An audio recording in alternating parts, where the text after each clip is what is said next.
60 பேர்ல தாட்சாயினி மீதுதான் அன்பும் பாசமும் அவருக்கு அதிகமா இருந்தது.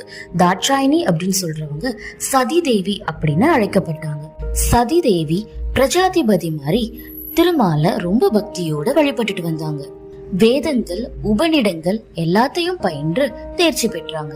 சதிதேவி இளமை பருவம் வந்ததும் சிவபெருமான் பற்றிய செய்திகளை அரசல் புரசலா கேள்விப்பட்டுட்டு வந்துட்டு இருந்தாங்க. கேள்விப்பட்டது மட்டும் இல்லாம அவர் மேல மையலும் கொண்டாங்க. மையல் கொண்டு சிவபெருமான பத்தியே நினைச்சு காலத்தை கழிச்சாங்க. பூஜை புனஸ்காரம் எதுலயுமே ஈடுபடாம இருந்தாங்க.